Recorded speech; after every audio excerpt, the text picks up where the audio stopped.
ಗುಲ್ಬರ್ಗಾ ವಾರ್ತೆಗಳ ಪ್ರಾಯೋಜಕರು Devanand sari centre super market Kalaburagi. Devanand sari centre ಹಲವು ವರ್ಷಗಳಿಂದ ಕಲಬುರಗಿ ಮಹಾಜನತೆಯ ಭರವಸೆ ಗಳಿಸಿರುವ ರೇಷ್ಮೆ ಸೀರೆಗಳ ಅತಿ ದೊಡ್ಡ ಶೋರೂಮ್. ಹಬ್ಬಗಳು, ಮದುವೆ, ಉಪನಯನ ಹಾಗೂ ನಿಮ್ಮ ಮನೆಯ ಶುಭ ಸಮಾರಂಭಗಳಿಗೆ ಬೇಕಾಗುವ ರೇಷ್ಮೆ ಸೀರೆಗಳಿಗೆ ದೂರದ ಬೆಂಗಳೂರು, ಹೈದರಾಬಾದ್ ನಗರಗಳಿಗೆ ಹೋಗುವ ಅಗತ್ಯವಿಲ್ಲ. ದೇವಾನಂದ್ ಸ್ಯಾರಿ ಸೆಂಟರ್ ನೀಡುತ್ತಿದೆ exclusive silk sari collections. Devanand sari ಸೆಂಟರ್ನಲ್ಲಿ ಈಗ ಮದುವೆ ಮುಂತಾದ ಶುಭ ಸಮಾರಂಭಗಳಿಗೆ ಕಾಂಚೀವರಂ ಸೇರಿದಂತೆ wedding brocade saris, pure Dharmavaram ಸೀರೆಗಳು, ಪ್ಯೂರ್ ಬನಾರಸ್ ಸೀರೆಗಳು, pure Uppada silk, pure Ilkal ಸೀರೆಗಳು, pure fancy Gadwal silk, pure Paithani ಸೀರೆಗಳು, ಪ್ಯೂರ್ ಸಾಫ್ಟ್ ಸಿಲ್ಕ್ ಸೀರೆಗಳು ವಿವಿಧ ವಿನ್ಯಾಸಗಳಲ್ಲಿ. ಕಲಬುರಗಿಯಲ್ಲೇ ಅತಿ ದೊಡ್ಡ ಮತ್ತು ವಿಶಾಲವಾದ 10,000 ಚದುರ ಅಡಿ ಇರುವ ಏಕೈಕ ಸ್ಯಾರಿ ಸೆಂಟರ್ ದೇವಾನಂದ್ ಸ್ಯಾರಿ ಸೆಂಟರ್. ಭೇಟಿ ಕೊಡಿ. ದೇವಾನಂದ್ ಸ್ಯಾರಿ ಸೆಂಟರ್, ಕಾಮತ್ ಹೋಟೆಲ್ ಹಿಂದುಗಡೆ, ಸೂಪರ್ ಮಾರ್ಕೆಟ್, ಕಲಬುರಗಿ.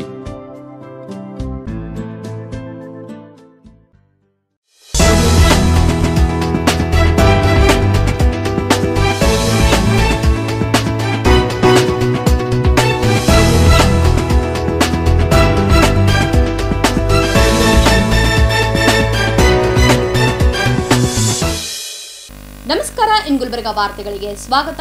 ಮೊದಲಿಗೆ ಹೆಡ್ಲೈನ್ಸ್. ಅದ್ಧೂರಿಯಾಗಿ ಜರುಗಿದ ಶಿವರುದ್ರಯ್ಯ ಗವಾಯಿಗಳ ಷಷ್ಠಿಪೂರ್ತಿ ಸಮಾರಂಭ.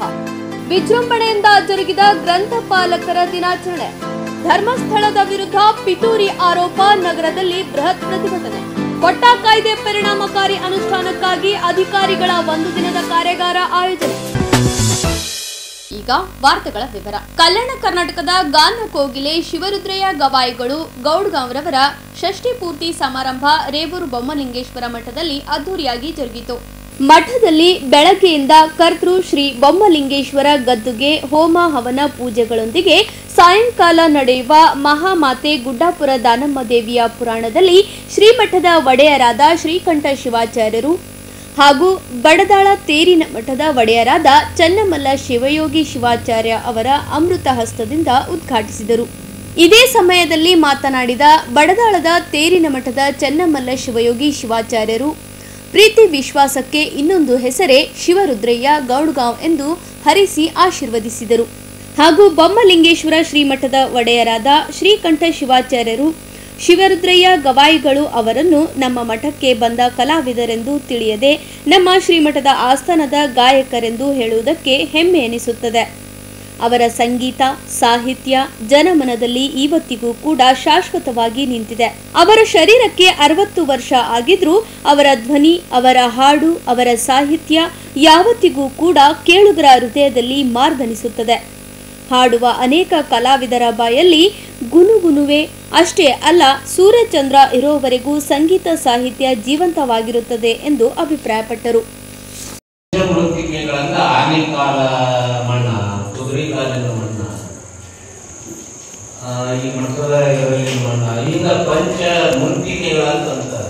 ಈ ಪಂಚಮೃತ್ತಿಕೆಗಳನ್ನು ಕೂಡ ತಂದು ಈಗ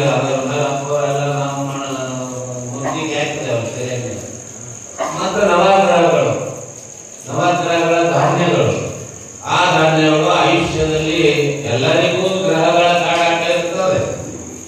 ಶನಿ ಕಾಟ ಆಗಲಿ, ಗುರು ಮಂಗಳ, ಇವೇನು ತಮ್ಮ ಕುಂಡಲಿಯ ಪ್ರಕಾರ, ಜಾತಕ ಪ್ರಕಾರ ಆಯಾ ಗ್ರಹಗಳ ಸ್ಥಿತಿಗಳು ಏನಿರ್ತಾವ, ಆ ಸ್ಥಿತಿಗಳು ಪ್ರತಿಯೊಬ್ಬರ ಬದುಕಿನಲ್ಲಿ ಇರ್ತವೆ.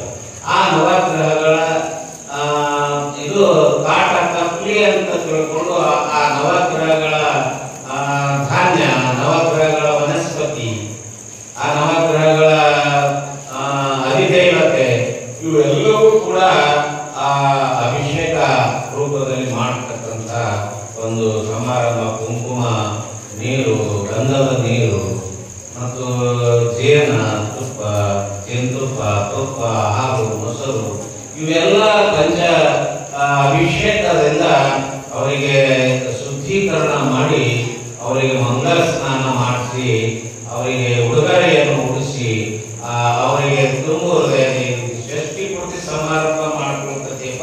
ಮುಂದೆ ಶತಮಾನೋತ್ಸವ, ಗ್ರಹಮೋತ್ಸವ ಆಯ್ಕೆಗಳು ಆಗಲಿ ಅಂತಕ್ಕಂಥ ದೃಷ್ಟಿಯಿಂದ ಗುರುಗಳಾಗಿರ್ತಕ್ಕಂಥವರು ಅವರಿಗೆ ಹಾಕಿ ಆಶೀರ್ವಾದ ಮಾಡ್ತಕ್ಕಂಥ ಇದೊಂದು ಜೀವನದ ಘಟ್ಟ. ಇದು ಜೀವನದ ಲೆಕ್ಕ. ಇಂತಹ ಮಂಗಲಮಯ ಈ ಪ್ರಸಂಗ ಕಣ್ಣು ಮನಗಳು ಹೇಳೋದು. ಇದು ಈ ಸಮಾರಂಭ ನಾವು ಎಲ್ಲಿ ನೋಡಿಲ್ಲ. ಇದು ಇನ್ನೂ ಎಲ್ಲ ಹೋಮ ಹವನ ಇದು ಮುಂಜಾನೆ ಮಾಡ್ಯಾನ ನಮ್ಮ ಸಿದ್ಧಲಿಂಗ ಅವ್ರ ಹೆಸರಲ್ಲಿ. ಅದು ಹೋಮನು ಮಾಡ್ಯಾನ, ಪೂಜೆನೂ ಮಾಡ್ಯಾನ, ಅಭಿಷೇಕನೂ ಮಾಡ್ಯಾನ. ಅಂದ್ರೆ ಇದು ಯೋಗ ಒಬ್ಬ ಕಲಾವಿದನ ನಮಗ ಕಲಾವಿದ ಅಂತಿಲ್ಲ, ನಮ್ಮ ಒಟ್ಟು ಫ್ಯಾಮಿಲಿ ಮೆಂಬರ್ ಅಂತೆ ನಾವು ಅವನ ಮೊದಲಿಗೆ ನಾವು ಟ್ರೀಟ್ ಮಾಡ್ಕೊತೀವಿ. ಆ ಒಂದು ನಿಟ್ಟಿನಲ್ಲಿ ಅವರಿಗೆ ಮನೆಯವರಿಗೂ ಕರೆಸಪ್ಪ ಅಂತ ಹೇಳಿದ್ವಿ. ಅವ್ರ ಮನೆಯವರಿಗೂ ಕರೆಸೋದೆಲ್ಲ ಸಮಾಜ ನಮ್ಮ ಗೌಡದವರೆಲ್ಲ ಸತ್ಭಕ್ತರು ಬಂದು ಇವತ್ತು ನೀವೆಲ್ಲ ಅವರ ಷಷ್ಠಿ ಸಮಾರಂಭ ಮಾಡಿದ್ರಿ. ಈ ನಮ್ಮ ಕಮಿಟಿಗೂ ಬಹಳ ಆನಂದ ಆಗಿರೋ. ಅವರು ಹಚ್ಕೊಂಡು ಏನ್ ಷಷ್ಠಿ ಸಮಾರಂಭ ಅದೆಲ್ಲ ಆಗ್ತದೆ. ನೀವು ಇದು ಬೇಕಲ್ಲ ಅಪ್ಪಾರ ನೀವು ಏನ್ ಮಾಡ್ತೀರಿ, ನಮ್ಗೆ ಏನೆಲ್ಲ ಮಾಡಿ ನಮ್ದೆಲ್ಲ ಇವಾಗ ಅಂತ ತಿಳ್ಕೊಂಡು ನಮ್ಮ ಎಲ್ಲ ಕಮಿಟಿಯವರು ಬಹಳ ಆನಂದದಿಂದ ಅದು ಕಪಿಗೆ ಕೊಟ್ಟು ಎಲ್ಲ ವ್ಯವಸ್ಥೆಯನ್ನು ಅವರು ಮಾಡಿದ್ದಾರೆ. ಅಂತ ಷಷ್ಠಿ ಪೂರ್ತಿ ಸಮಾರಂಭ ಮಾಡಿಕೊಂಡಿರ್ತಕ್ಕಂಥ ಶಿವರುದ್ರಯ್ಯ ದಂಪತಿಗಳಿಗೆ ಉತ್ತರೋತ್ತರವಾಗಿರ್ತಕ್ಕಂಥ ಆಯುಷ್ಯ, ಆರೋಗ್ಯ, ಇದೇ ಕಲಾ ಸೇವೆ ಮಾಡತಕ್ಕಂಥ ಶಕ್ತಿ ಇನ್ನೂ ಹೆಚ್ಚು ಹೆಚ್ಚು ಬೊಮ್ಮಲಿಂಗೇಶ್ವರ ಚೆನ್ನಮಲ್ಲ ಗುರುಗಳು ಕೊಟ್ಟು ಅವರಿಗೆ ಕಾಪಾಡಿ ಅಂತಕ್ಕಂಥ ಒಂದು ಶುಭ ಹಾರೈಕೆಯನ್ನು ಹಾರೈಸಿ ಇವತ್ತಿನ ಕಾರ್ಯಕ್ರಮದಲ್ಲಿ ಗಮನವನ್ನು ಸೇವಿಸಿದೆ. ನಿಮ್ಮೆಲ್ಲರಿಗೂ ಕೂಡ ಮತ್ತು ಪ್ರಸಾದ ಸೇವೆ ಸಲ್ಲಿಸಿರ್ತಕ್ಕಂಥ ನಮ್ಮ ಸಾಕು ಮತ್ತೆ ಬಡದಾಳ ಇವತ್ತ ದಯವಿಟ್ಟು ನೀವು ದಿನ ಗಡಬಡ ಮಾಡಿ ಕೈಯಾಗಿ ಇಟ್ಕೊಂಡು ಹೋಗ್ತೀವಿ ಪ್ರಸಾದ. ನಾನು ಎಷ್ಟೊತ್ತಲ್ಲ ನೋಡಿ ಹಂಗೆ ಯಾರು ಹೋಗ್ಬಾರ್ದು. ಇವತ್ತು ಸರಿಯಾಗಿ ಕೂತ್ಕೊಂಡು ವೇಟಿಂಗ್ ಇದ್ರು ಸ್ವಲ್ಪ ಸರಿಯಾಗಿ ಕೂತ್ಕೊಂಡು ಪೂರ್ಣವಾಗಿರ್ತಕ್ಕಂಥ ಪ್ರಸಾದ ಸ್ವೀಕಾರ ಮಾಡಿ ಹೋರಿ. ಯಾಕಂದ್ರೆ ಅವನಿಗೂ ಇವತ್ತ ಶಿವಪಾರ್ವತಿಯ ರೂಪದಲ್ಲಿ ಷಷ್ಠಿ ಸಮಾರಂಭವನ್ನು ಮಾಡಿಕೊಂಡ್ರೆ ಅವರಿಗೂ ಆನಂದ ಆಗ್ತದೆ. ಮತ್ತ ಪ್ರಸಾದ ಸೇವೆ ಮಾಡಿರ್ತಕ್ಕಂಥ ನಮ್ಮ ಬಡದಾಳದ ಸಾಕು ಮುತ್ತೆಗೂ ಆನಂದ ಆಗ್ತದೆ. ಅದಕ್ಕಾಗಿ ಅದು ಸ್ಪೆಷಲ್ ಅದು. ಇವತ್ತು ನಾವು 2-3 ಸಲ ಯಾವತ್ತು ಮಾಡಿದ್ರೆ ಅಂದ್ರೆ ಕಮಿಟಿಯವರು ಇವತ್ತು ಅವನಿಗೆ ಡೇಟ್ ಕೊಟ್ಟರು. ಏನ್ ಮಾಡಿದ್ರಿ ಅಂತ ಕೇಳಿದ್ರೆ ಕಮಿಟಿಯವರಿಗೆ ಏನ್ ಮಾಡ್ತೀರಿ ಮಾಡ್ರಿ ಅಂತಂದಾಗ ಕಡಬ ಬಜೆ ಮಾಡ್ಬೇಕಂತೇಳಿ ಅವ್ರ ವಿಚಾರ ಇತ್ತು. ಕಡಬ ಬಜೆ ಮಾಡ್ಬೇಕಂದ್ರೆ ಕಾಯಿಪಲ್ಯ ಈ ಮಳೆಗಾಲದಾಗ ಸರಿಯಾಗಿ ಸಿಗಲ್ಲ. ಅದಕ್ಕೆ ಎಲ್ಲರಿಗೂ ಉಣ್ಣು ಮತ್ತು ಹೊಟ್ಟೆ ಇದು ಆಗಬಾರದು ಅಂತ ತಿಳ್ಕೊಂಡು ಬೇರೆ ಇಲ್ಲ ಪುರಿ ಬಾಜಿ ಮಾಡೋಣ ಅಂತ ವಿಚಾರ ಮಾಡಿ ಕಮಿಟಿ ತರಸಿ ನಮ್ಮ ಸಂಜು ಹುಗಾರ ಮತ್ತು ಪ್ರಕಾಶ್ ಹುಗಾರ ಅವರು ಸ್ಪೆಷಲ್ ಅವರು ಪುರಿ ಬಾಜಿ ಅಂದ್ರೆ ಇವ್ರದಾಗ ಬಹಳ ಸ್ಪೆಷಲ್ ಮಾಡ್ತಾರ. ಅವರೇ ಇವತ್ತ ಅದನ್ನೆಲ್ಲ ವ್ಯವಸ್ಥೆ ಮಾಡಿ ಆ ಪುರಿ ಬಾಜಿ ಮತ್ತು ಪ್ರಸಾದ ನೀವೆಲ್ಲರೂ ಸರಿಯಾಗಿ ಸ್ವೀಕಾರ ಮಾಡಿಕೊಂಡು ಹೋಗ್ಬೇಕಂತ ತಿಳಿಸ್ತಾ ಮತ್ತೊಮ್ಮೆ ನಿಮ್ಮೆಲ್ಲರಿಗೂ ಅವರಿಗೆ ಸನ್ಮಾನ ಮಾಡೋರು ಯಾರ್ಯಾರು ನೀವು ಎಲ್ಲ ಉಡುಗೊರೆ ತಂದಿರಿ. ಅದಕ್ಕೆ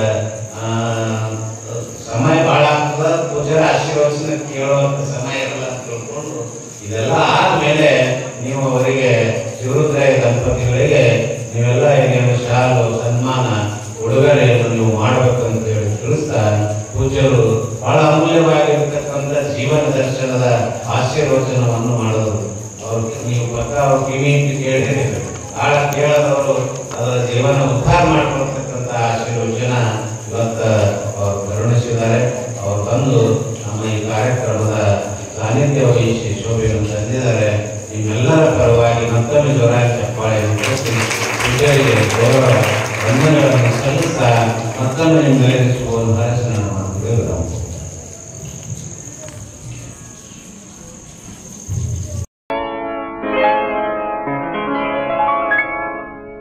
ಶುಭಾಶಯ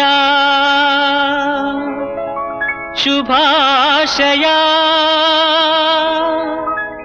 ಮದುಮಗನಿಗೂ ಮದುಮಗಳಿಗೂ ಶುಭಾಶಯ. ಹೊಸ ಹರೆಯದ ಹೊಸ ಜೋಡಿಗೆ ಶುಭಾಶಯ.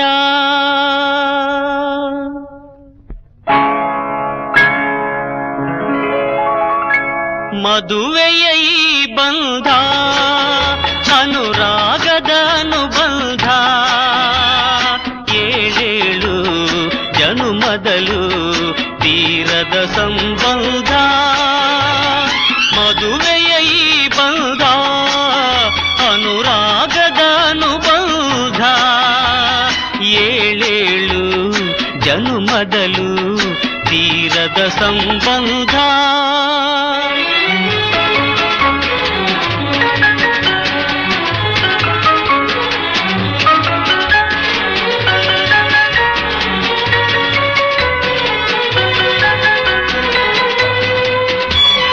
ಸವಿಯಾದ ಮಾತು ಸಿಹಿಯಾದ ಊಟ ಸೊಗಸಾದ ನೋಟವಿರಲಿ. ಸವಿಯಾದ ಮಾತು ಸಿಹಿಯಾದ ಊಟ ಸೊಗಸಾದ ನೋಟವಿರಲಿ. ಮನೆ ತುಂಬುವಂಥ ನಗೆ ಚೆಲ್ಲುವಂಥ ಮುದ್ದಾದ ಮಗುವು ಬರಲಿ. ಮದುವೆಯ ಈ ಬಂಧ ಅನುರಾಗದ ಅನುಬಂಧ, ಏಳೇಳು ಜನುಮದಲು ತೀರದ ಸಂಬಂಧ.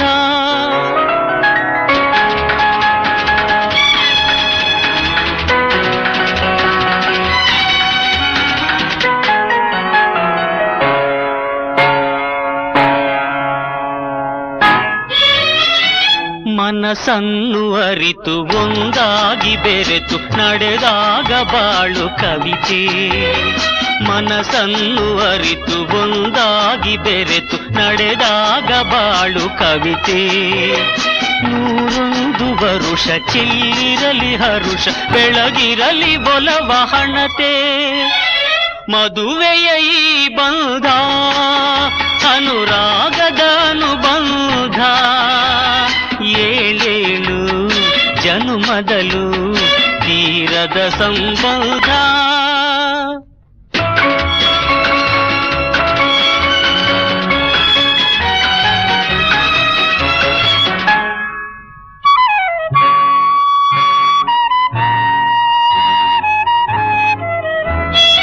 ಸಿರಿತನದ ಸಿಹಿಯೋ ಬಡತನದ ಕಹಿಯೋ ನಿಮಗೆಂದು ಒಂದೇ ಇರಲಿ. ಸಿರಿತನದ ಸಿಹಿಯೋ ಬಡತನದ ಕಹಿಯೋ ನಿಮಗೆಂದು ಒಂದೇ ಇರಲಿ. ಸಮನಾದ ಪ್ರೀತಿ ತೋರುವುದೇ ರೀತಿ ಬಿರುಗಾಳಿ ಏನೇ ಬರಲಿ. ಮದುವೆಯ ಈ ಬಂಧ ಅನುರಾಗದ ಅನುಬಂಧ,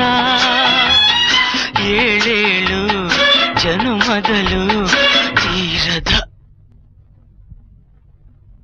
ಮದುವೆಯ ಈ ಬಂಧ ಅನುರಾಗದ ಅನುಬಂಧ, ಏಳೇಳು ಜನುಮದಲು ತೀರದ ಸಂಬಂಧ. ಪ್ರತಿಯೊಬ್ಬರ ಜ್ಞಾನಾರ್ಜನೆಗೆ ಗ್ರಂಥಾಲಯ ಮತ್ತು ಗ್ರಂಥಪಾಲಕರು ತಮ್ಮ ಅಮೂಲ್ಯವಾದ ಸೇವೆ ಸಲ್ಲಿಸುತ್ತಿದ್ದು, ಸಾರ್ವಜನಿಕರಿಗೆ ಮತ್ತು ವಿದ್ಯಾರ್ಥಿಗಳಿಗೆ ದೇಶದಲ್ಲಿ ನಡೆಯುವ ಪ್ರತಿಯೊಂದು ಘಟನೆಗಳ ಕುರಿತು ಹೆಚ್ಚಿನ ಜ್ಞಾನ ಪಡೆದುಕೊಳ್ಳಲು ಗ್ರಂಥಾಲಯಗಳು ಸಹಕಾರಿಯಾಗಿವೆ ಎಂದು ಗ್ರಾಮೀಣಾಭಿವೃದ್ಧಿ ಮತ್ತು ಪಂಚಾಯತ್ ರಾಜ್ ಇಲಾಖೆಯ ಅಪರ ಮುಖ್ಯ ಕಾರ್ಯದರ್ಶಿ ಉಮಾ ಮಹಾದೇವನ್ ಹೇಳಿದರು.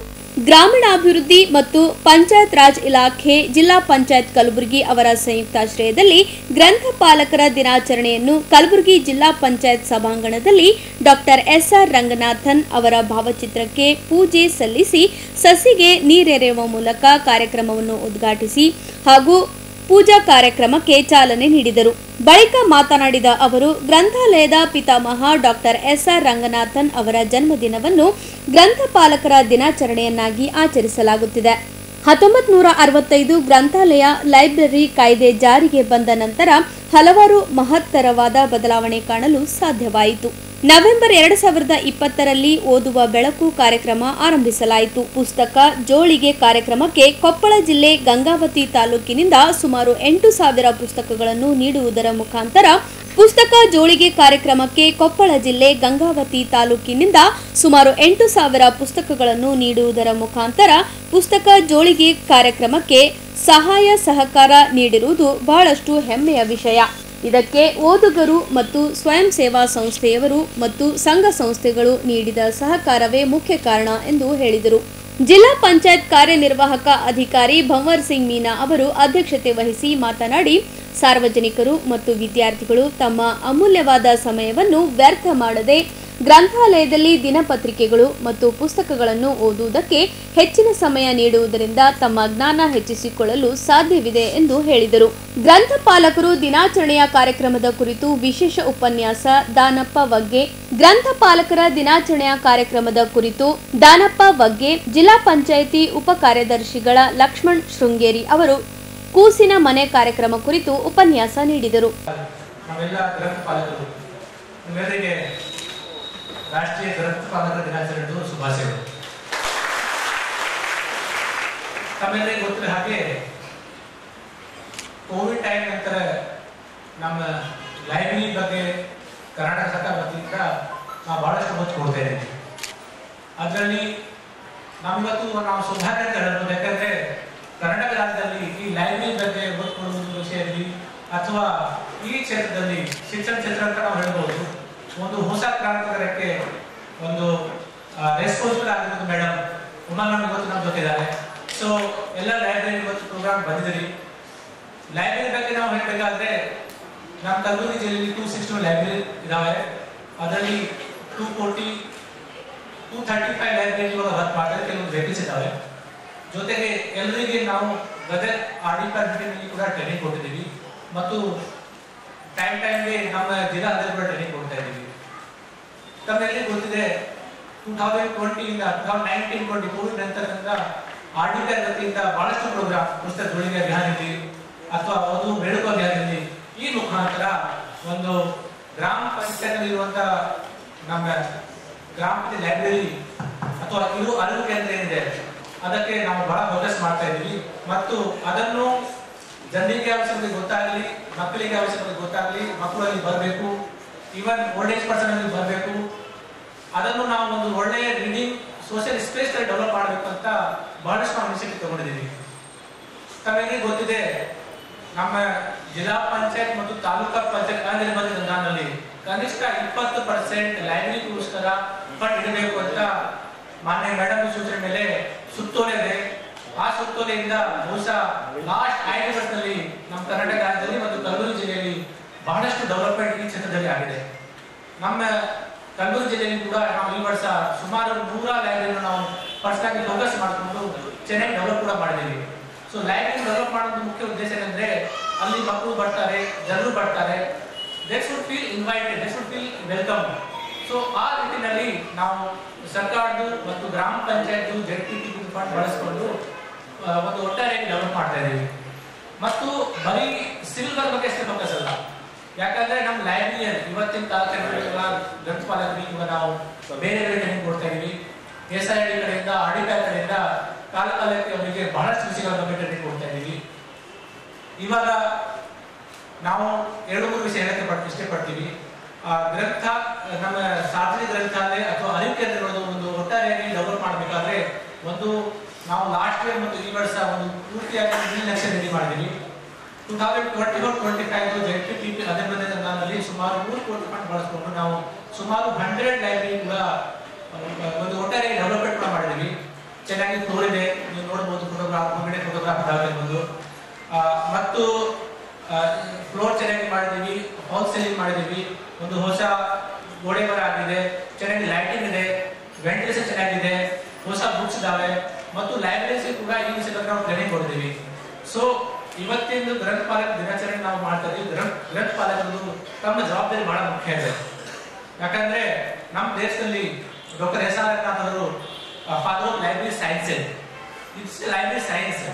ಇದು ಬರೀ ಸಿಂಪಲ್ ಸಬ್ಜೆಕ್ಟ್ ಅಲ್ಲ, ಅದನ್ನು ಒಂದು ವೈಜ್ಞಾನಿಕ ದೃಷ್ಟಿಕೋನದಿಂದ ನಾವು ನೋಡಬೇಕಾಗುತ್ತೆ. ನಮ್ಮ ಜವಾಬ್ದಾರಿ ಬಹಳ ದೊಡ್ಡದಿದೆ.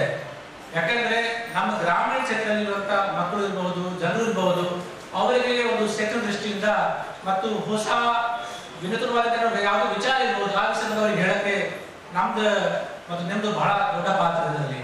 ಫಾರ್ ಎಕ್ಸಾಂಪಲ್, ಬೆಳಿಗ್ಗೆ ಜನರು ಚಾರ್ಟ್ ಮೇಲೆ ಅಲ್ಲಿ ಕೂಡ್ತಾರೆ, ಅಲ್ಲಿ ಬೇರೆ ಬೇರೆ ವಿಷಯ ಬಗ್ಗೆ ಮಾತಾಡ್ತಾರೆ. ಯಾಕೆ ನಮ್ಮ ಲೈಬ್ರರಿನಲ್ಲಿ ಮತ್ತು ನಾವು ಅವರಿಗೆ ಒಂದು ಸ್ಪೇಸ್ ಕೊಡಬಾರ್ದು? ಯಾಕೆ ನಾವು ಬೆಳಿಗ್ಗೆ ನ್ಯೂಸ್ ಪೇಪರ್ ಮತ್ತು ಬೇರೆ ಮೆಸೇಜ್ ಕೊಡಬಾರ್ದು? ಅವ್ರು ನ್ಯೂಸ್ ಪೇಪರ್ ಓದಲಿ, ಓದ ನಂತರ ಅವರು ಅಲ್ಲಿ ಚರ್ಚೆ ಮಾಡಲಿ. ಯಾಕಂದ್ರೆ ಏನಾಗ್ತಾ ಇದೆ, ನಮ್ಮ ಸಮಾಜದಲ್ಲಿ ಇವತ್ತು ನಾವು ಜನರಿಗೆ ಮಾಹಿತಿ ಕೊಡಬೇಕು, ಅವರಿಗೆ ಒಂದು ಕನ್ಸ್ಟ್ರಕ್ಟಿವ್ ಆಗಿ ಅವರಿಗೆ ಚರ್ಚೆ ಮಾಡೋಕ್ಕೆ, ಡಿಸ್ಕಸ್ ಮಾಡೋಕ್ಕೆ ಒಂದು ವೇದಿಕೆ ಕೊಡಬೇಕಾಗತ್ತೆ. ಅದರಲ್ಲಿ ಏನಾಗುತ್ತೆ, ಒಂದು ಡಿಜಿಟೈಸೇಷನ್ ಇಂದ ಏನಾಗ್ತಾ ಇದೆ, ಒಂದು ಕೈಂಡ್ ಆಫ್ ಸೋಷಿಯಲ್ ಐಸೋಲೇಷನ್ ಕೂಡ ಆಗ್ತಾ ಇದೆ. ಹಾಗಾಗಿ ನಮ್ದು ಎಲ್ಲರದ್ದು ಜವಾಬ್ದಾರಿ ಇದೆ. ಸೊ ನಮ್ಮ ಅಭಿಪ್ರಾಯ ಪ್ರಕಾರ library can work as a new tool, one like new public which will bridge the gap the society. ಹಾಗಾಗಿ ತಾವು ಎಲ್ಲರೂ ತಮ್ಮೆಲ್ಲರ ಮೇಲೆ ಬಹಳ ದೊಡ್ಡ ಜವಾಬ್ದಾರಿ ಇದೆ. ಅಷ್ಟೇ ಅಲ್ಲ, ಇವಾಗ ಲಾಸ್ಟ್ ಇಯರ್ ಕರ್ನಾಟಕ ಸರ್ಕಾರ ವತಿಯಿಂದ ನಿಮ್ಮ ಮಿನಿಮಮ್ ವೇಜ್ ಪ್ರಕಾರ ನಿಮ್ಮ ಸಂಬಳ ಕೂಡ ಜಾಸ್ತಿ ಆಗಿದೆ. ಮತ್ತು ಇವತ್ತು ನಾವು ಕೆಲವೊಂದು ಲೈಬ್ರರಿ ಬಹಳ ಜನ ಕೆಲಸ ಮಾಡೋದಕ್ಕೆ ನಾವು ಅವಾರ್ಡ್ ಕೊಡ್ತಾ ಇದ್ದೀವಿ, ಅವರಿಗೆ ಒಂದು ಸನ್ಮಾನ ಮಾಡ್ತಾ ಇದ್ದೀವಿ.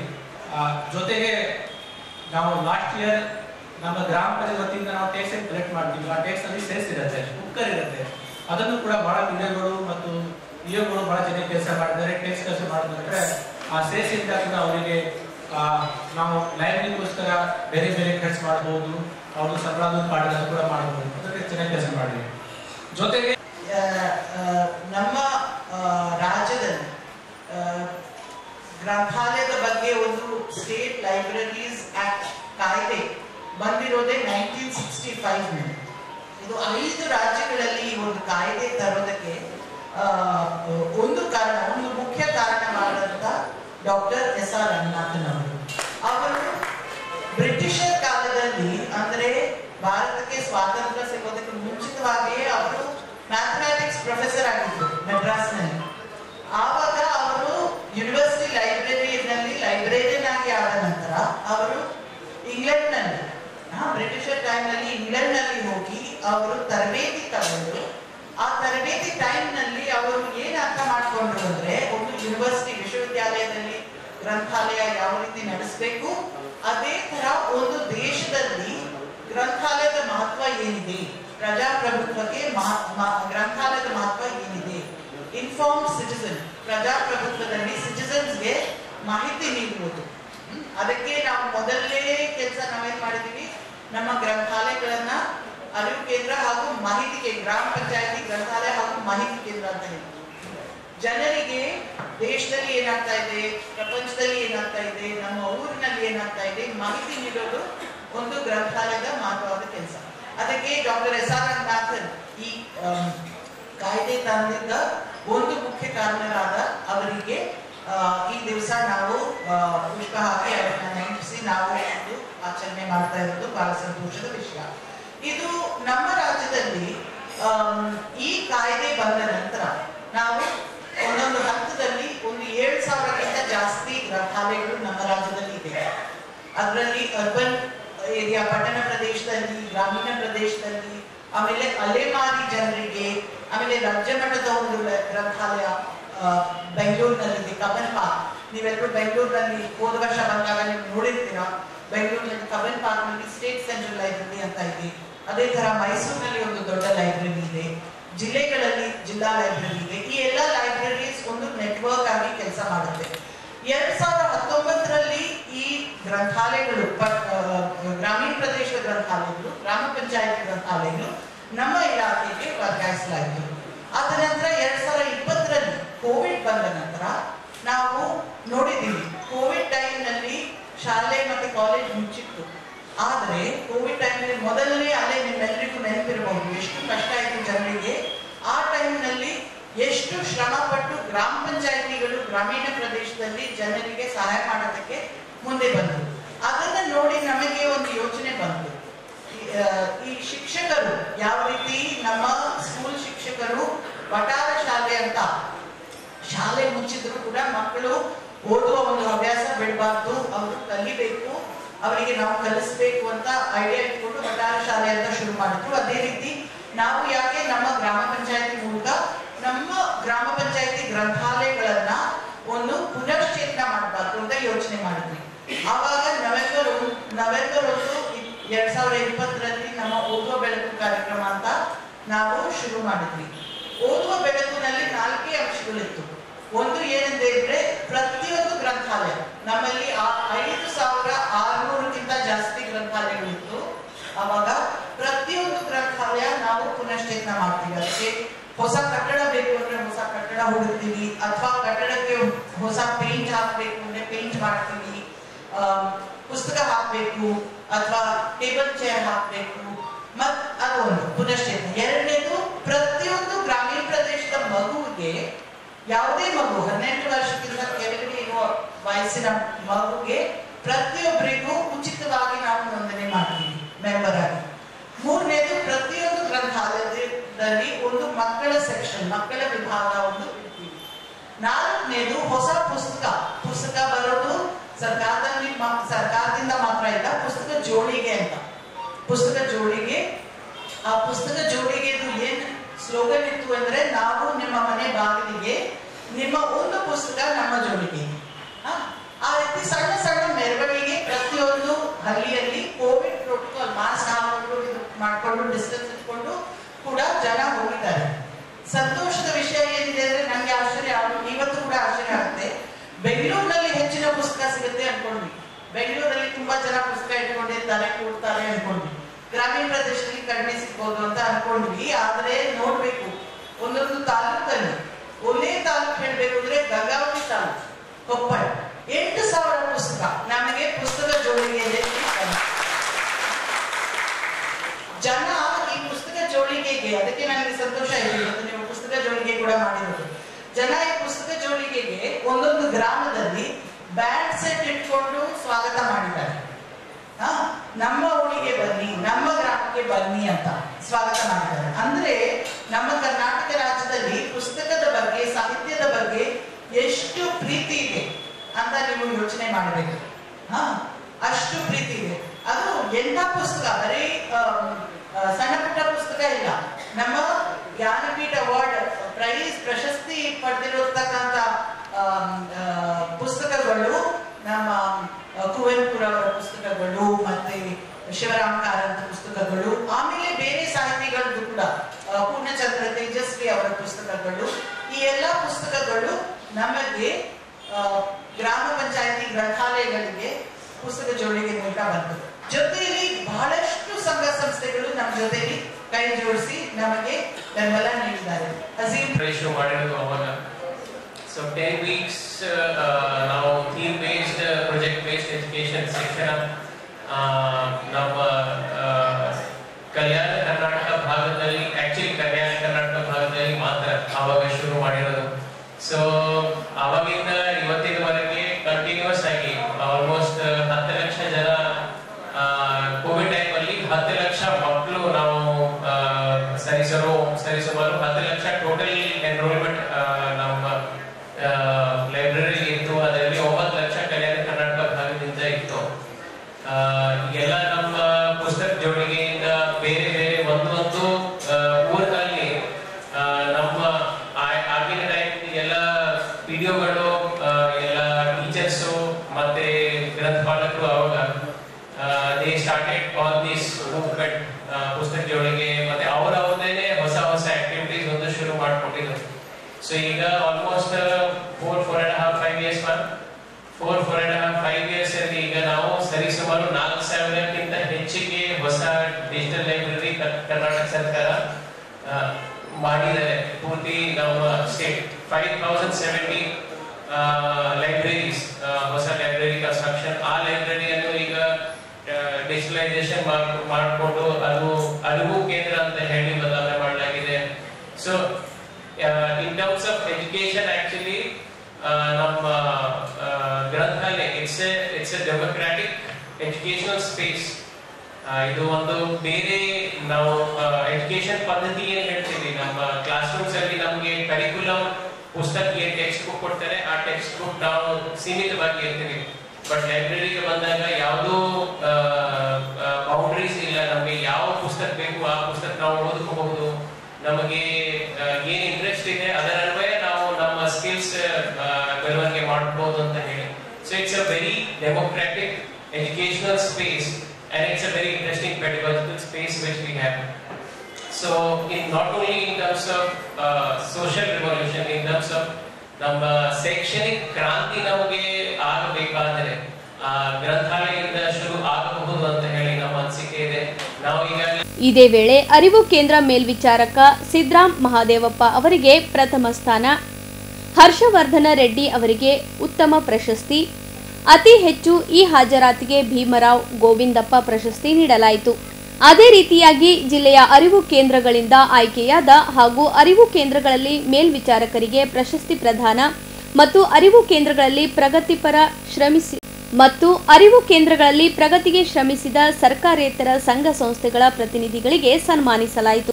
ಇದೇ ಸಂದರ್ಭದಲ್ಲಿ ಮಹಾನಗರ ಪಾಲಿಕೆ ಆಯುಕ್ತರಾದ ಅವಿನಾಶ್ ಶಿಂಧೆ, ಸಹಾಯಕ ಆಯುಕ್ತೆ ಕುಮಾರಿ ಸಾಹಿತ್ಯ, ಜಿಲ್ಲಾ ಪಂಚಾಯತ್ ಮುಖ್ಯ ಯೋಜನಾಧಿಕಾರಿ ಎಸ್ಎಸ್ ಮಠಪತಿ, ಯೋಜನಾ ನಿರ್ದೇಶಕ ಜಗದೇವಪ್ಪ ಸೇರಿದಂತೆ ಜಿಲ್ಲಾ ಪಂಚಾಯತ್ ಇಒಗಳು, ಪಿಡಿಒಗಳು, ತಾಲೂಕು ಪಂಚಾಯಿತಿ ಅಧಿಕಾರಿಗಳ ಸಂಘ ಸಂಸ್ಥೆಗಳು ಉಪಸ್ಥಿತರಿದ್ದರು. ಧರ್ಮಸ್ಥಳ ವಿರುದ್ಧ ಅಪಪ್ರಚಾರ ನಡೆಸಲಾಗುತ್ತಿದೆ ಎಂದು ಆರೋಪಿಸಿ ಕಲಬುರಗಿಯಲ್ಲಿ ಬೃಹತ್ ಪ್ರತಿಭಟನಾ ಮೆರವಣಿಗೆ ನಡೆಸಲಾಯಿತು. ಪ್ರತಿಭಟನೆಯಲ್ಲಿ ಸಾವಿರಾರು ಸಂಖ್ಯೆಯಲ್ಲಿ ಧರ್ಮಸ್ಥಳ ಭಕ್ತರು ಭಾಗವಹಿಸಿ ಆಕ್ರೋಶ ವ್ಯಕ್ತಪಡಿಸಿದರು.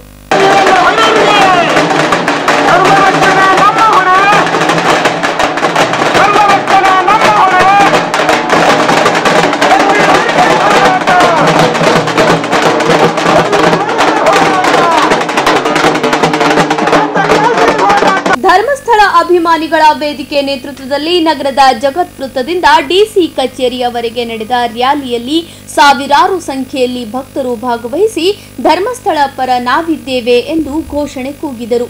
ಇದೇ ವೇಳೆ ಧರ್ಮಸ್ಥಳದ ವಿರುದ್ಧ ಅಪಪ್ರಚಾರ ಮತ್ತು ನಕಲಿ ಯೂಟ್ಯೂಬರ್ಗಳ ವಿರುದ್ಧ ಕ್ರಮ ಕೈಗೊಳ್ಳುವಂತೆ ಪ್ರತಿಭಟನಾಕಾರರು ಆಗ್ರಹಿಸಿದರು. ಇನ್ನು ಅನಾಮಿಕ ವ್ಯಕ್ತಿಯ ಕುರಿತಾಗಿ ತನಿಖೆ ನಡೆಸಬೇಕು, ಅವನ ವಿರುದ್ಧ ಮಂಪರು ಪರೀಕ್ಷೆ ಮುಂದಾಗಬೇಕು.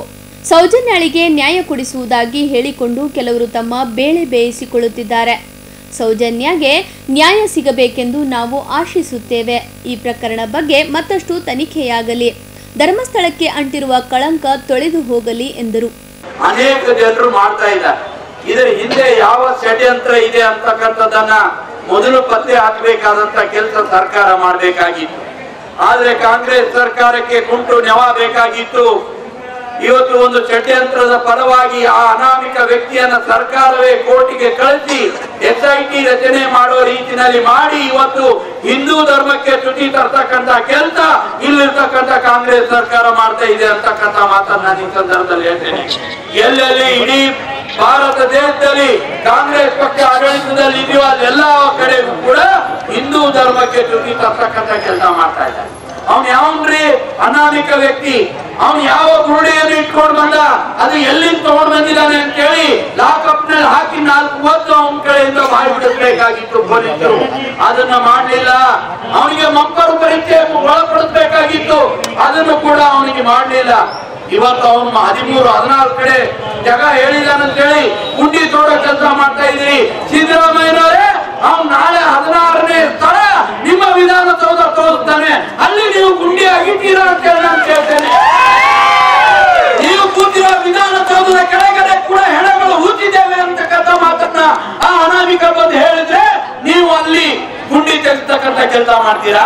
ಅವ್ನು ಹೋಗಿ ಹೈಕೋರ್ಟಿನ ಕೆಳಗಡೆ ನಾವು ಹೂತಿದ್ದೀವಿ ಅಂತ ಹೇಳಿದ್ರೆ ಅಲ್ಲಿ ನೀವು ಗುಂಡಿ ತೆಗಿತಕ್ಕಂಥ ಕೆಲಸ ಮಾಡ್ತಿದ್ದೀರಾ? ಇದ್ರ ಹಿಂದೆ ಕಾಣದ ಕೈಗಳಿದಾವೆ.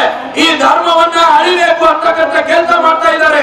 ಅಲ್ಲಿರ್ತಕ್ಕಂಥ ಜಿಲ್ಲಾಧಿಕಾರಿಗಳು, ಅಲ್ಲಿರ್ತಕ್ಕಂಥ ಪೊಲೀಸ್ ಅಧಿಕಾರಿಗಳು ಕೂಡ ಇದರಲ್ಲಿ ಶಾಮೀಲಾಗಿದ್ದಾರೆ. ಕಾಂಗ್ರೆಸ್ ನಾಯಕರ ಕುಮ್ಮಕ್ಕಿದೆ.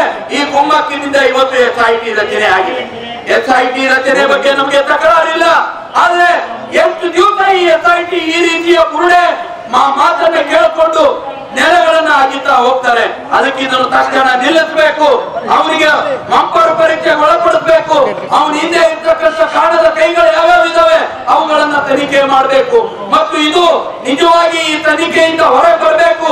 ಸೌಜನ್ಯ ಪ್ರಕರಣ ಇರ್ಬೋದು ಮತ್ತು ಅಲ್ಲಿ ಏನು ಎಸ್ಐಟಿ ರಚನೆ ಆಗಿದೆ, ಇದರಿಂದ ನಮಗೆ ನ್ಯಾಯ ತಿಳ್ಕೋದಿಲ್ಲ. ಇದನ್ನು ಸಿಬಿಐಗೆ ಒಪ್ಪಿಸಬೇಕು ಅಂತಕ್ಕಂಥ ಮಾತನ್ನು ಕೂಡ ನಾವು ಈ ಸಂದರ್ಭದಲ್ಲಿ ಹೇಳ್ತೇವೆ. ಮತ್ತು ಧರ್ಮಸ್ಥಳಕ್ಕೆ ಯಾರೇ ಚ್ಯುತಿ ಮಾಡಿದ್ರು ಕೂಡ ಧರ್ಮಸ್ಥಳಕ್ಕೆ ಚ್ಯುತಿ ಆಗೋದಿಲ್ಲ. ಯಾಕೆಂದ್ರೆ ಕೋಟ್ಯಾಂತರ ಭಕ್ತರು ಧರ್ಮಸ್ಥಳದ ಮಂಜುನಾಥನ ಮೇಲೆ ವಿಶ್ವಾಸವನ್ನು ಇಟ್ಟಿದ್ದಾರೆ. ಅವನ ವಿಶ್ವಾಸವೇ ಅನೇಕ ಜನರು ಉಸಿರಾಗಿದೆ. ಹಾಗಾಗಿ ಆ ಉಸಿರು ಇರೋವರೆಗೂ ಈ ಕೋಟ್ಯಾಂತರ ಜನ ಹಿಂದೂಗಳು ಆ ಧರ್ಮಸ್ಥಳಕ್ಕೆ ಚ್ಯುತಿ ಮಾಡೋದಕ್ಕೆ ಬರೋದಿಲ್ಲ, ಕಳಂಕ ತರೋದಕ್ಕೆ ಬಿಡೋದಿಲ್ಲ ಅನ್ನುವಂತ ಮಾತನ್ನು ಈ ಸಂದರ್ಭದಲ್ಲಿ ಹೇಳಿ ಸರ್ಕಾರಕ್ಕೆ ಆಗ್ರಹ ಮಾಡ್ತೇವೆ. ತಕ್ಷಣ SIT ಒಂದು ಏನ್ ತನಿಖೆ ನಡೀತಾ ಇದೆ ಅದನ್ನು ನಿಲ್ಲಿಸಬೇಕು, ಮಂಪರು ಪರೀಕ್ಷೆ ಮಾಡಬೇಕು, ಆ ವ್ಯಕ್ತಿಗಳನ್ನ ಹಿಡಿದು ಒಳಗೆ ಹಾಕ್ಬೇಕು ಅನ್ನುವಂತ ಆಗ್ರಹವನ್ನು ಮಾಡಿ ನನ್ನ ಮಾತಿಗೆ ವಿರಾಮ ಕೊಡ್ತೀನಿ. ಬೋಲೋ ಭಾರತ್ ಮಾತಾ ಕೀ. ಸವಿಸ್ತರವಾಗಿ ಮಾತನಾಡಿದ್ದಾರೆ. ಏನು ಅವಹೇಳಿಕೆ ಏನು ಲೋಕಲ್ ಚಾನೆಲ್ ನಲ್ಲಿ ಏನ್ ಮಾಡ್ತಾ ಇದ್ದಾರೆ ಇದಕ್ಕೆ ಖಂಡಿಸಿ ಇವತ್ತು ನಾವು ಒಂದು ಪಾದಯಾತ್ರೆ ಮುಖಾಂತರ ಇವತ್ತು ಹೋರಾಟವನ್ನು ಮಾಡ್ತಾ ಇದ್ದೀವಿ. ಅದಕ್ಕಾಗಿ ಈಗಾಗಲೇ ನಮ್ಮ ರಾಜ್ಕುಮಾರ್ ಪಾಟೀಲ್ ತೆಲುಗೂರು ಅವರು ಸವಿಸ್ತರವಾಗಿ ಮಾತನಾಡಿ ಹೇಳಿದ್ದಾರೆ. ಇದು SIT ಫಾರ್ಮೇಶನ್ ಏನ್ ಮಾಡಿದೆ, ಇನ್ನೂ ಅದ್ರ ತೀರ್ಪೇ ಬಂದಿಲ್ಲ. ತೀರ್ಪು ಬರೋಕ್ಕಿಂತ ಮುಂಚೆ ಏನ್ ಇವ್ರೇನ್ ಮಾತಾಡ್ತಾ ಇದಾರೆ, ಇವ್ರಿಗೆ ಕಡಿವಾಣ ಹಾಕಿ ಯಾವ ರೀತಿ ಇವ್ರಿಗೆ ನೀವು ಬಂಧಿಸಿ ಇವ್ರ ಬಾಯಿ ಮುಚ್ತೀರಿ, ಅಥವಾ ನಾವೇ ಹೋರಾಟದ ಮುಖಾಂತರ ಉಗ್ರ ಹೋರಾಟದ ಮುಖಾಂತರ ಇವರು ಬಾಯಿ ಮುಚ್ಚಬೇಕಾಗ್ತದೆ ಅಂತಕ್ಕಂಥ ಸಂದೇಶವನ್ನು ಕೊಡಕ್ಕೆ ಇಷ್ಟಪಡ್ತೀನಿ. ಈಗಾಗಲೇ ಸಮಯ ಕೂಡ ಬಹಳ ಆಗಿದೆ, ಇನ್ನೂ ಬಹಳಷ್ಟು ಜನ ಮಾತನಾಡಬೇಕು. ಈ ಹೋರಾಟದ ಜೊತೆ ಸದಾ ನಾವು ಎಲ್ಲರೂ ಇರ್ತೀವಿ ಅಂತಕ್ಕಂಥ ಮಾತನ್ನು ಈ ಸಂದರ್ಭದಲ್ಲಿ ಹೇಳುತ್ತಾ ನಾನು 2 ಮಾತು ಮುಗಿಸ್ತೇನೆ. ಆ 5 ಜನ ಏನಿದಾರಲ್ಲ ಅವ್ರ ವಿರುದ್ಧ ಪ್ರಕರಣ ದಾಖಲ ಆಗೋವರೆಗೂ ನಾವು ಇಲ್ಲಿಂದ ಹೋಗಲ್ಲ. ಮಾನ್ಯ ಜಿಲ್ಲಾಧಿಕಾರಿಗಳಿಗೆ ಹಾಗೂ ಕಮಿಷನರ್ ಸಾಹೇಬರಿಗೆ ನಾವು ಮನವಿಯನ್ನ ಮಾಡ್ಕೊಂತೇವೆ. ಅವ್ರ ವಿರುದ್ಧ ತಾವು ಪ್ರಕರಣ ದಾಖಲೆ ಮಾಡಿ FIR ಕಾಪಿ ನಮ್ಮ ಕೈಯಲ್ಲಿ ಕೊಡುವವರೆಗೂ ನಾವು ಹೋಗಂಗಿಲ್ಲ. ಯಾಕಂದ್ರೆ ಹೋಮ್ ಡಿಪಾರ್ಟ್ಮೆಂಟ್ ಇಂದ ತಾವೇ ಒಂದು ಪ್ರಕಟಣೆಯನ್ನ ಹೊರಡಿಸಿದಿರಿ. ಏನು ಅಂತಂದ್ರೆ ಸಾಮಾಜಿಕ ಜಾಲತಾಣಗಳಲ್ಲಿ ಸುಳ್ಳು ವಿಷಯಗಳನ್ನ ಪ್ರಚಾರ ಮಾಡಿದ್ರೆ ಆಯ್ತು ಅಂತಂದ್ರೆ ನಾವು ಅವರ ವಿರುದ್ಧ ನಿರ್ದಾಕ್ಷಿಣ್ಯವಾಗಿ ಕ್ರಮವನ್ನ ಕೈಗೊಳ್ತೇವೆ ಅಂತ ತಾವೇ ಹೇಳಿದಿರಿ.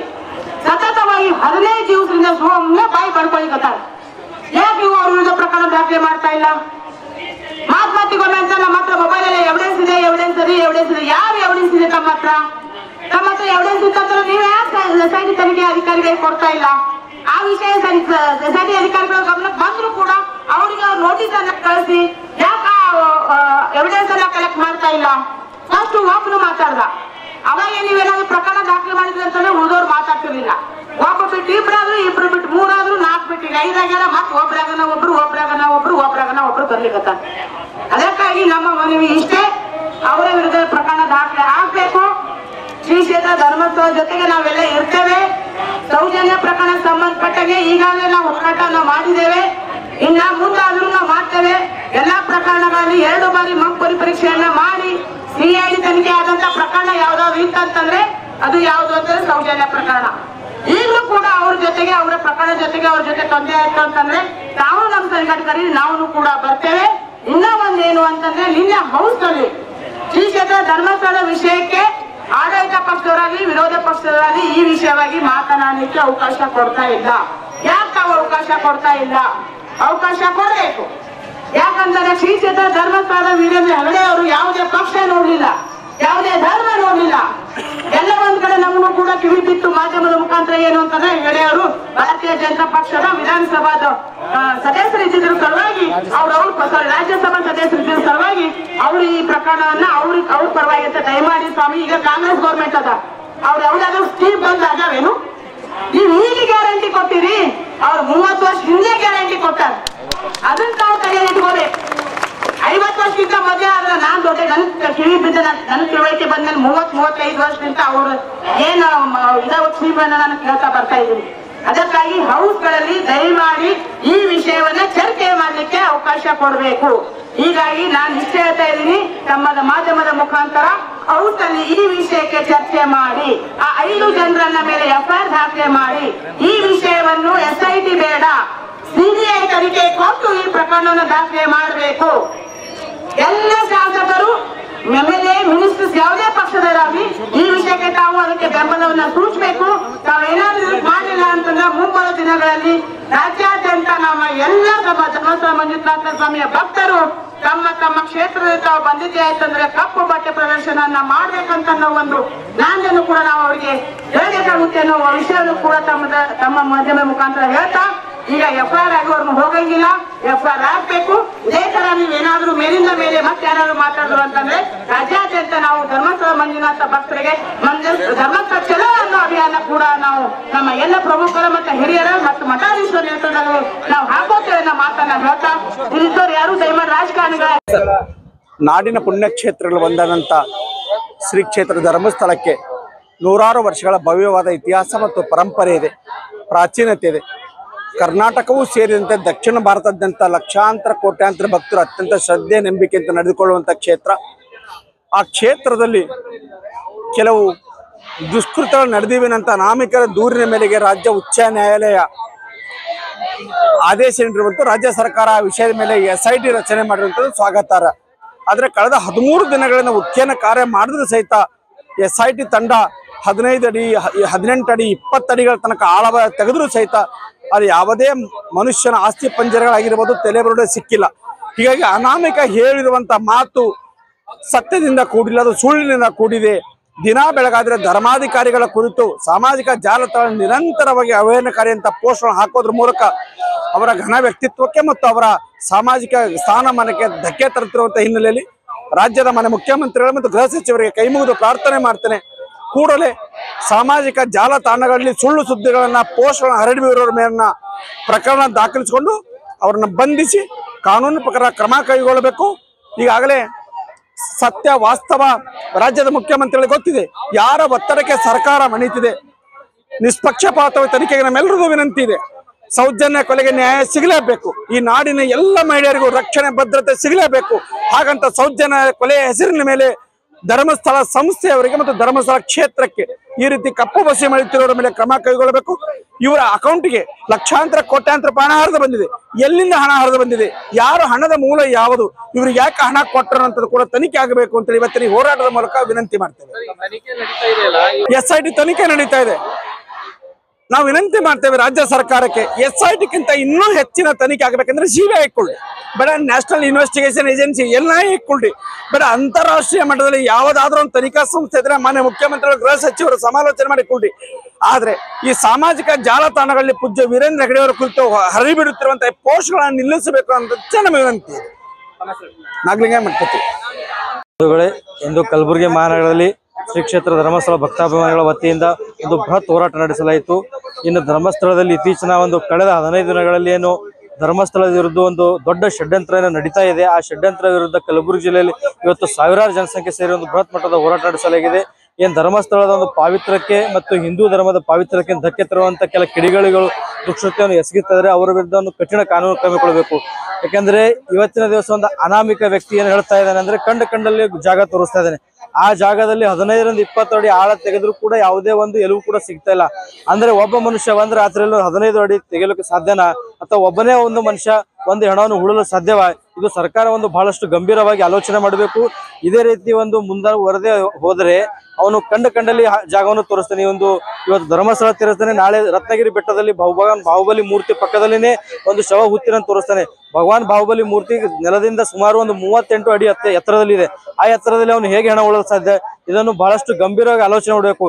ಇದೇ ರೀತಿ ಮುಂದುವರೆದೇ ಆದರೆ ಮತ್ತು ಕೆಲ ಕಿಡಿಗಳು ಗಿರೀಶ್ ಮಟ್ಟಣ್ಣವನ್ನು ಹೇಳ್ತಾನೆ, ಜೈನ ಸಮಾಜವನ್ನು ಅತ್ಯಂತ ಕ್ರೂರಿ ರೂಪದಲ್ಲಿ ಅಂತ ಅವಹೇಳನಕಾರಿ ಮಾಡ್ತಾನೆ. ಅವನ ವಿರುದ್ಧ ಈಗಾಗಲೇ ಹುಬ್ಬಳ್ಳಿಯಲ್ಲಿ ಒಂದು FIR ದಾಖಲೆ ಮಾಡಿದೆ. ಅವನು ಈ ಊಹಾಪೋಹ ಆಟೋಟಗಳನ್ನು ಬಂದ್ ಮಾಡಬೇಕು. ಬಂದ್ ಮಾಡದೇ ಇದ್ರೆ ಅವನ ಮನೆಯನ್ನು ಮುತ್ತಿಗೆ ಹಾಕ್ತಿವಿ. ಇಲ್ಲಾಂದ್ರೆ ಕರ್ನಾಟಕ ರಾಜ್ಯಾದ್ಯಂತ ಜೈನ ಸಮಾಜ ಬೃಹತ್ ಪ್ರತಿಭಟನೆ ಮಾಡಿ ಅವನು ಕಂಡಲ್ಲಿ ನಾವು ಬೆನ್ನತ್ತಿ FIR ಮಾಡುವಂತ ಪರಿಸ್ಥಿತಿ ಬರಬೇಕಾಗುತ್ತೆ. ಈಗಾಗಲೇ ಸರ್ಕಾರ ಎಚ್ಚೆತ್ತುಕೊಳ್ಬೇಕು. ಗೃಹ ಇಲಾಖೆ ಇದರ ಬಗ್ಗೆ ಸೂಕ್ತವಾದ ಕ್ರಮ ತಗೊಂಡು ಪರಮ ಪೂಜ್ಯ ಧರ್ಮಾಧಿಕಾರಿಗಳಾದ ಡಾಕ್ಟರ್ ವೀರೇಂದ್ರ ಹೆಗಡೆಯವರ ವಿರುದ್ಧ ಏನೋ ಒಂದು ದೊಡ್ಡ ಪಿತೂರಿ ನಡೀತಾ ಇದೆ. ಆ ಪಿತೂರಿಯನ್ನ ಯಾರೇ ಆಗಿರಲಿ ಅವರನ್ನು ಬಂಧಿಸಬೇಕು.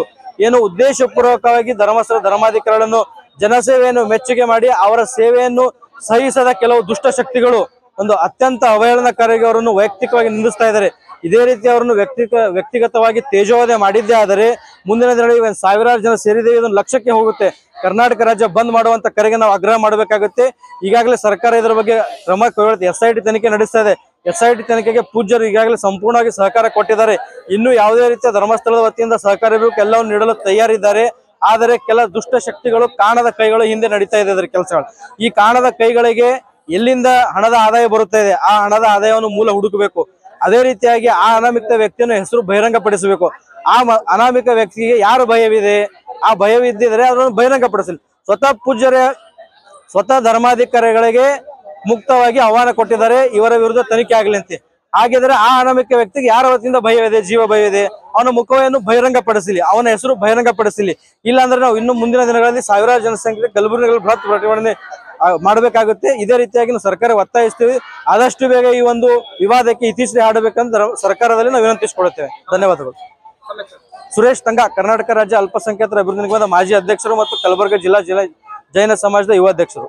ಪ್ರತಿಭಟನೆಯಲ್ಲಿ ಮಾಜಿ ಶಾಸಕರಾದ ದತ್ತಾತ್ರೇಯ ಪಾಟೀಲ್ ರೇವೂರ್, ರಾಜ್ಕುಮಾರ್ ಪಾಟೀಲ್, ಹಿಂದೂ ಪರ ಹೋರಾಟಗಾರರಾದ ದಿವ್ಯಾ ಹಾಗರ್ಗಿ, ನಿತಿನ್ ಗುತ್ತೇದಾರ್, ಸಿದ್ದು ಹಿರೇಮಠ್, ರವಿ ಬಿರಾದರ್, ಮಲ್ಲಿಕಾರ್ಜುನ್ ಸಾರ್ವಾಡ್, ನಾಗಲಿಂಗಯ್ಯ ಮಠಪತಿ ಹಾಗೂ ಕನ್ನಡ ಪರ ಸಂಘಟನೆಯ ಮುಖಂಡರು ಸೇರಿದಂತೆ ಹಲವು ಸಂಘಟನೆಗಳು, ಮುಖಂಡರು ಮತ್ತು ಕಾರ್ಯಕರ್ತರು ಭಾಗವಹಿಸಿದ್ದರು.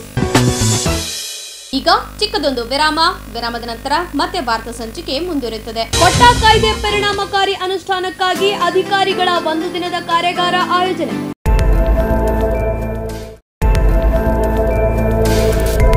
ಇನ್ ಗುಲ್ಬರ್ಗಾ ವಾರ್ತೆಗಳ ಪ್ರಾಯೋಜಕರು Devanand sari centre super market Kalaburagi. Devanand sari centre ಹಲವು ವರ್ಷಗಳಿಂದ ಕಲಬುರ್ಗಿ ಮಹಾಜನತೆಯ ಭರವಸೆ ಗಳಿಸಿರುವ ರೇಷ್ಮೆ ಸೀರೆಗಳ ಅತಿ ದೊಡ್ಡ ಶೋರೂಮ್. ಹಬ್ಬಗಳು, ಮದುವೆ, ಉಪನಯನ ಹಾಗೂ ನಿಮ್ಮ ಮನೆಯ ಶುಭ ಸಮಾರಂಭಗಳಿಗೆ ಬೇಕಾಗುವ ರೇಷ್ಮೆ ಸೀರೆಗಳಿಗೆ ದೂರದ ಬೆಂಗಳೂರು, ಹೈದರಾಬಾದ್ ನಗರಗಳಿಗೆ ಹೋಗುವ ಅಗತ್ಯವಿಲ್ಲ. ದೇವಾನಂದ್ ಸ್ಯಾರಿ ಸೆಂಟರ್ ನೀಡುತ್ತಿದೆ exclusive silk sari collections. Devanand sari ಸೆಂಟರ್ನಲ್ಲಿ ಈಗ ಮದುವೆ ಮುಂತಾದ ಶುಭ ಸಮಾರಂಭಗಳಿಗೆ ಕಾಂಚೀವರಂ ಸೇರಿದಂತೆ wedding brocade saris, pure Dharmavaram ಸೀರೆಗಳು, ಪ್ಯೂರ್ ಬನಾರಸ್ ಸೀರೆಗಳು, pure Uppada silk, pure Ilkal ಸೀರೆಗಳು, pure fancy Gadwal silk, pure Paithani ಸೀರೆಗಳು, ಪ್ಯೂರ್ ಸಾಫ್ಟ್ ಸಿಲ್ಕ್ ಸೀರೆಗಳು ವಿವಿಧ ವಿನ್ಯಾಸಗಳಲ್ಲಿ. ಕಲಬುರಗಿಯಲ್ಲೇ ಅತಿ ದೊಡ್ಡ ಮತ್ತು ವಿಶಾಲವಾದ 10,000 ಚದುರ ಅಡಿ ಇರುವ ಏಕೈಕ ಸ್ಯಾರಿ ಸೆಂಟರ್ ದೇವಾನಂದ್ ಸ್ಯಾರಿ ಸೆಂಟರ್. ಭೇಟಿ ಕೊಡಿ. ದೇವಾನಂದ್ ಸ್ಯಾರಿ ಸೆಂಟರ್, ಕಾಮತ್ ಹೋಟೆಲ್ ಹಿಂದುಗಡೆ, ಸೂಪರ್ ಮಾರ್ಕೆಟ್, ಕಲಬುರ್ಗಿ.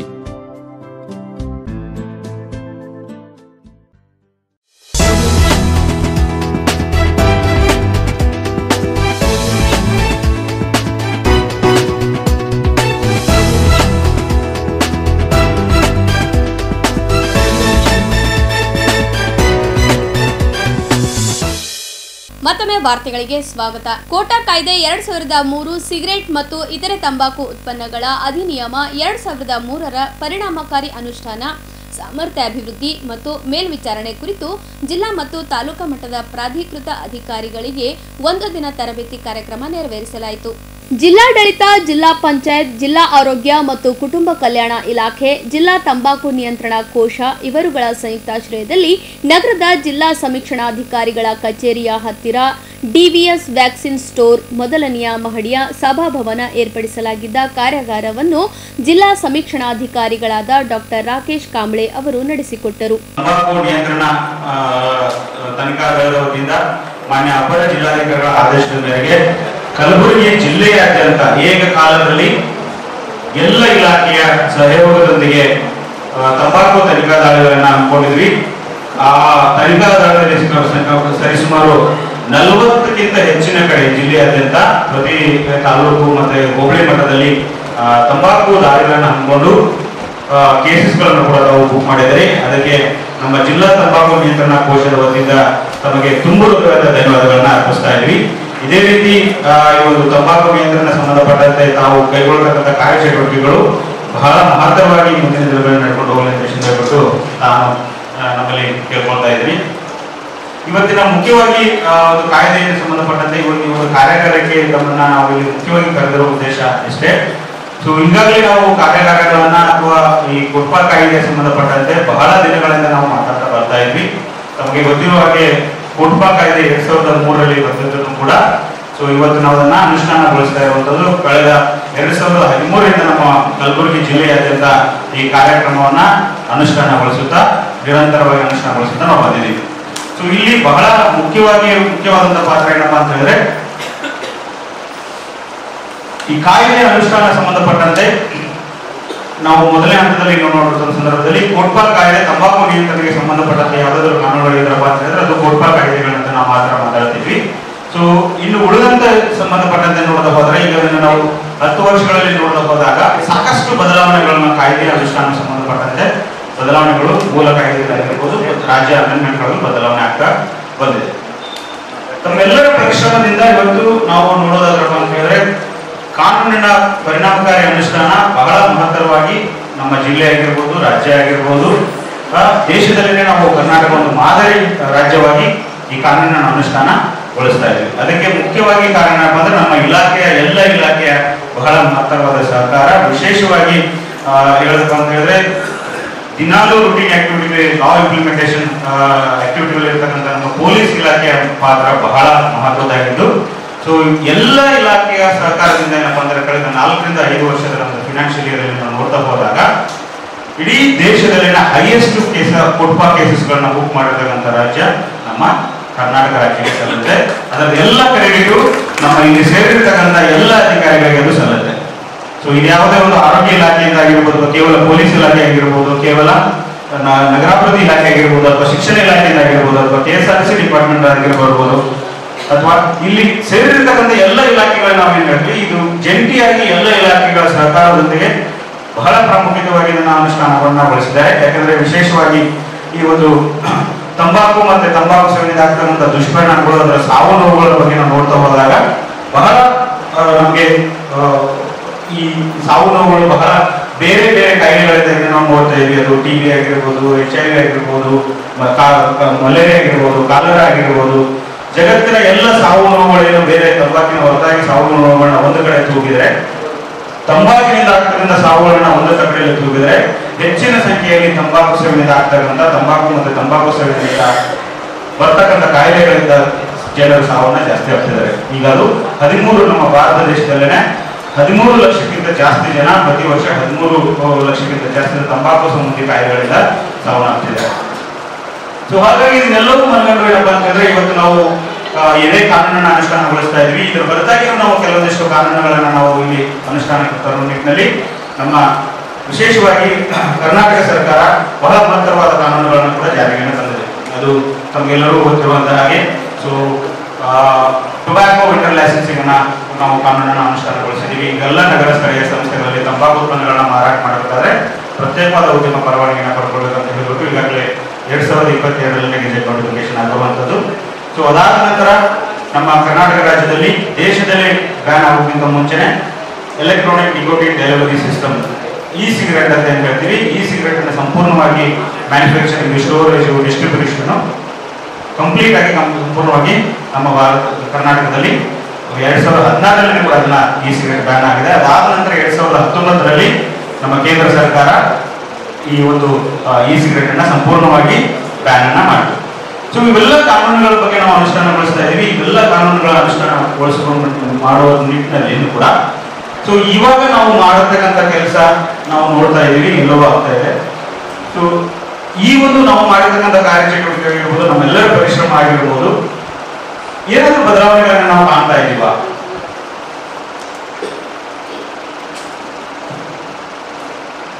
ಬದಲಾವಣೆ ಏನಾದರೂ ಆಗಿದೆಯಾ? ಸಂಪೂರ್ಣವಾಗಿ ಅದನ್ನು ಚರ್ಚೆ ಮೂಲಕ ನಾವು ತರುವಂಥದ್ದು. ಸೊ ನಾವು ಕಳೆದ 2003ರಲ್ಲಿ, ಈಗ ನಮ್ದು 20 ವರ್ಷಕ್ಕಿಂತ ಹೆಚ್ಚಿನ ಹಳೆಯದಾದಂತಹ ಕಾನೂನು 2003ರಲ್ಲಿ ಬಂದಿರತಕ್ಕಂಥ ಫುಟ್ಪಾಲ್ ಕಾಯ್ದೆ, cigarette and other product. So ಈ ಸಮಾರಂಭದಲ್ಲಿ ಅಪರ ಜಿಲ್ಲಾಧಿಕಾರಿ ರಾಯಪ್ಪ ಹುಣಸಗಿ, ಆರೋಗ್ಯ ಮತ್ತು ಕುಟುಂಬ ಕಲ್ಯಾಣ ಇಲಾಖೆಯ ವಿಭಾಗೀಯ ನಿರ್ದೇಶಕರಾದ ಡಾಕ್ಟರ್ ಶಂಕರಪ್ಪ ಮೈಲಾರಿ, ಆರೋಗ್ಯ ಮತ್ತು ಕುಟುಂಬ ಕಲ್ಯಾಣ ಇಲಾಖೆಯ ಡಾಕ್ಟರ್ ಶಣಬಸಪ್ಪ ಖ್ಯಾತನಾಳ್, ಜಿಲ್ಲಾ ತಂಬಾಕು ನಿಯಂತ್ರಣ ಕಾರ್ಯಕ್ರಮ ಅಧಿಕಾರಿಗಳು ಮತ್ತು ಸಿಬ್ಬಂದಿಗಳು ಭಾಗವಹಿಸಿದ್ದರು. ಕೊನೆಯಲ್ಲಿ ಮತ್ತೊಮ್ಮೆ ವಾರ್ತೆಗಳ ಮುಖ್ಯಾಂಶಗಳು. ಅದ್ಧೂರಿಯಾಗಿ ಜರುಗಿದ ಶಿವರುದ್ರಯ್ಯ ಗವಾಯಿಗಳ ಷಷ್ಠಿಪೂರ್ತಿ ಸಮಾರಂಭ, ವಿಜೃಂಭಣೆಯಿಂದ ಜರುಗಿದ ಗ್ರಂಥಪಾಲಕರ ದಿನಾಚರಣೆ, ಧರ್ಮಸ್ಥಳದ ವಿರುದ್ಧ ಪಿತೂರಿ ಆರೋಪ, ನಗರದಲ್ಲಿ ಬೃಹತ್ ಪ್ರತಿಭಟನೆ, ಕೊಟ್ಟ ಕಾಯ್ದೆ ಪರಿಣಾಮಕಾರಿ ಅನುಷ್ಠಾನಕ್ಕಾಗಿ ಅಧಿಕಾರಿಗಳ 1 ದಿನದ ಕಾರ್ಯಾಗಾರ ಆಯೋಜನೆ. ಇಲ್ಲಿಗೆ ವಾರ್ತಾ ಸಂಚಿಕೆ ಮುಕ್ತಾಯವಾಯಿತು. ಮತ್ತೆ ಮುಂದಿನ ಸಂಚಿಕೆಯಲ್ಲಿ ಭೇಟಿಯಾಗೋಣ. ವಂದನೆಗಳು.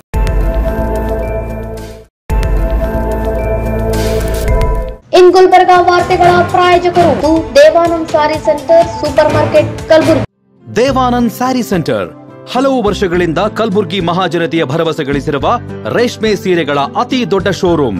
ಹಬ್ಬಗಳು, ಮದುವೆ, ಉಪನಯನ ಹಾಗೂ ನಿಮ್ಮ ಮನೆಯ ಶುಭ ಸಮಾರಂಭಗಳಿಗೆ ಬೇಕಾಗುವ ರೇಷ್ಮೆ ಸೀರೆಗಳಿಗೆ ದೂರದ ಬೆಂಗಳೂರು, ಹೈದರಾಬಾದ್ ನಗರಗಳಿಗೆ ಹೋಗುವ ಅಗತ್ಯವಿಲ್ಲ. ದೇವಾನಂದ್ ಸ್ಯಾರಿ ಸೆಂಟರ್ ನೀಡುತ್ತಿದೆ exclusive silk sari collections.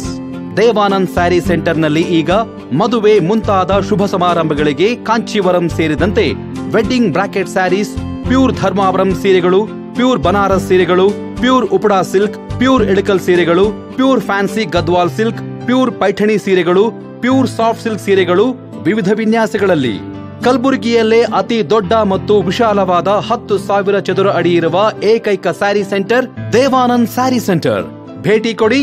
Devanand sari centre, Kamath hotel ಹಿಂದುಗಡೆ, ಸೂಪರ್ ಮಾರ್ಕೆಟ್, ಕಲಬುರ್ಗಿ.